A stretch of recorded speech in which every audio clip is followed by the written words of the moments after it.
the patient going in to grab my hair or, bite me. I mean, those are things that you kind of, unfortunately, learn with experience. Well, that's a risk that Sandra Atkins is willing to take every day that she goes to work. But at the specialty clinic where she works for adults with intellectual disabilities, staff is being laid off. We told you about the finger pointing from lawmakers last Friday over the state-funded facility. As our Ian Hardwitt tells us today, families are planning a rally in Frankfort to keep the Lee Specialty Clinic open.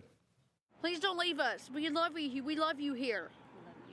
Taylor Daly couldn't get a dentist or primary health care. They refuse her care because they can't manage her. They want to sedate her. Then her mom, Leah Wright, found Lee's Specialty Clinic in Louisville's South End. Hi, girls. Hi.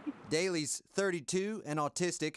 She started coming here 10 years ago. Without them, we would not be talking to my daughter right now because she would not have the skills. This year, the clinic's losing $4.5 million, about 2/3 of its budget. Governor Andy Beshear has criticized the GOP for weeks, saying Republican budget cuts from this year's legislative session forced a, quote, cruel and senseless reduction. It is not a cut. That's budget architect Representative Jason Petrie debating the budget on the House floor in April. You cannot say that the General Assembly, as it sets its budget, if it will simply fund the greater, more money, that everything else falls into place and it all just works out. He says the rollbacks for behavioral health were meant to force Beshear into cutting unnecessary administrative costs and consulting contracts. I thought, if anything, we would grow because of the need. I mean, we have a 2-year wait list. Sandra Adkins, a nurse practitioner at the clinic, expects only 8 of the more than 50-person staff will remain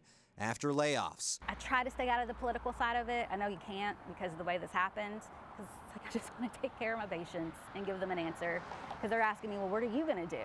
I'm like, I'll figure it out. But they're asking because they want to go with me. She says the clinic's future lies with the families it treated. Because I know they will fight. I just hope it's enough. Absolutely. We could not live without them, could we? No. No. Do you want to change doctors or go somewhere else, or do you want to stay here? Stay here. Wright's bringing the fight to Frankfort next week, June 24th at 1 p.m., speaking to the lawmakers on the state's Medicaid Oversight Board. The governor's office told us today he asked to fully fund the Lee Clinic in his January budget proposal that Republicans rejected. The patient load is expected to drop from 1,000 to around 200 by the beginning of next year. Reporting live here in the studio, I'm Ian Hardwitt for WHAS on your side.